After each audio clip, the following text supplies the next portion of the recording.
Manuel!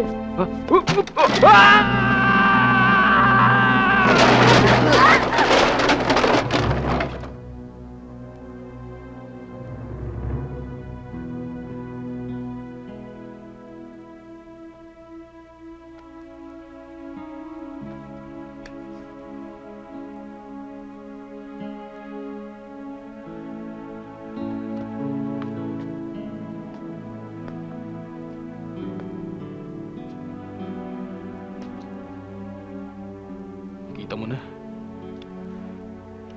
Diyos na gumawa ng paraan para makaiwas ka sa kompromiso. Halika nga rito. Ibang klase rin takbo ng utak mo, no? Nakita mo nang wala pang malay yung tao, eh. Bakit? Itutuloy mo ba ang kasal pag nagising siya? Kita mo na. Hindi ka na sigurado, no? Siguro, natatakot ka baka totoo yung sumpa, no? Alam mo, pare, munti ka na. Mag-isip ka nga muna. Pare, alam mo naman nangyari. Hindi ko sinasadya. Mali yung pagkakaintindi niya, eh. Kaya dapat sabihin mo sa kanya yun. Ay baka umasa pa yan, eh. Wala pang ang malay yung tao. Huwag mo nang patagalin pa. Eh baka ikaw pa mawala ng malay. Lynette? Ano ginawa niyo sa kanya? Ha? Aksidente yung nangyari. Kahit kailan wala kang ginawa kundi saktan siya pagkatapos ngayon papatayin mo pa.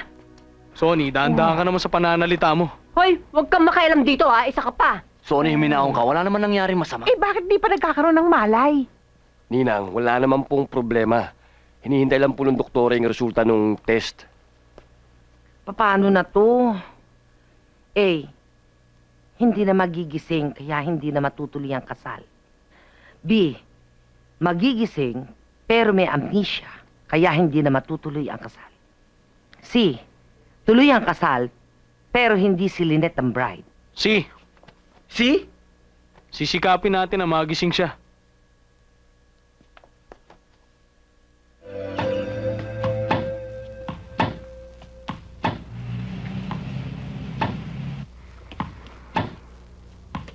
Malu! Malu! Sandali lang! Sandali!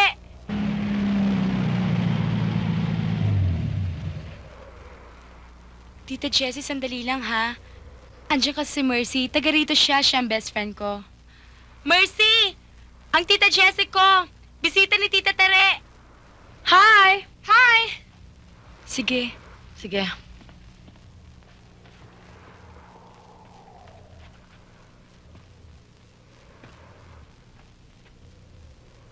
O, saan ka nakakuha ng reseta?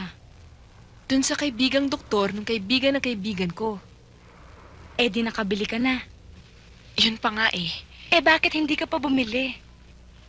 Malu naman. Paano naman ako makakabili? Eh, kilalang kilala ako ng mga tao dito.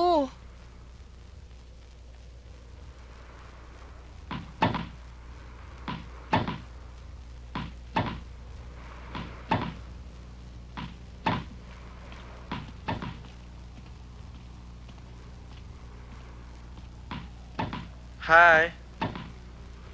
Hello, Roy. Marunong ka bang mag-tennis? Pero teka, bakit ikaw lang naman problema? Anong sabi nung nakaano sa'yo? Nino ni Jeffrey. Si Jeffrey ba? Si Jeffrey nga. Anong sabi niya? Wala. Wala siya sinasabi. Wala siyang sinabi? Di wala siyang concern? Walang ka-concern. Basta ma-solve ko lang talaga tong problema na to. Ma-solve ko lang tong problema na to, lagot siya. Humanda siya dahil sasampalin ko siya.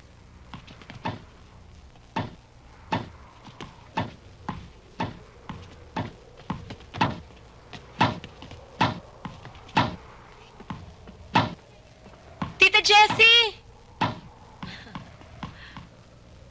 Mauna na ako ha, may pupuntahan lang kami ni Mercy. Sige.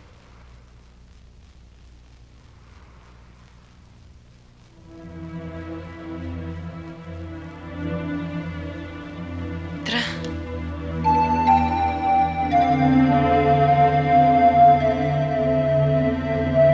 Game!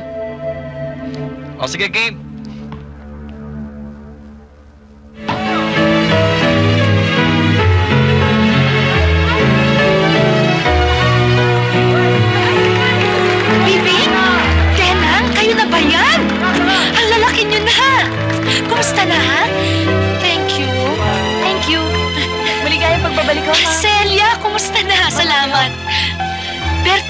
makala ko po, di na tayo magkikita-kita pa. Maligayang pagdating, Ira. Ira, si Mr. De Leon. You remember him? Oo. Siya yung dapat nakamiting kong kliyente. Hello. Myra, sana wag na po kayo umalis dito. Ay, talagang hindi na siya alis dito dahil magiging asawa na siya ni Edwin. Kaya taga rito na naman siya!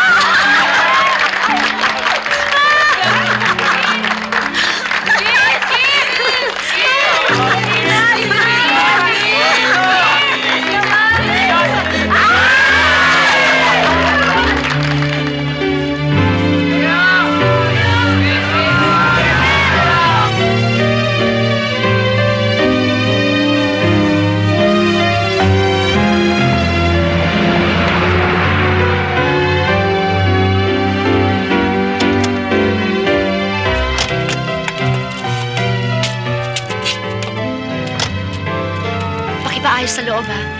Hi there. Welcome home, Edwin. How was your trip?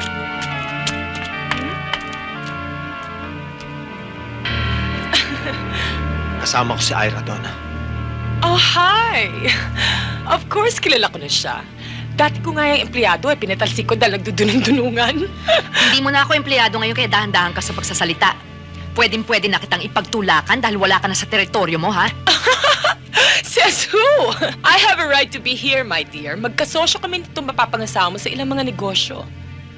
You mean hindi niya sinabi sa'yo? Baka hindi rin niya alam na meron tayong relasyon. An intimate relationship. Will you stop it? Bakit ka naman ganyan, Edwin? Hindi ka nagpapakilala ng lubos sa babaeng pakakasalan mo? At ikaw naman, Miss Noche, anong klaseng babae ka? Hindi mo kinikilala ang lalaking pakakasalan mo? Ganun ka na ba kadesperada simula nang mamulubi kayo?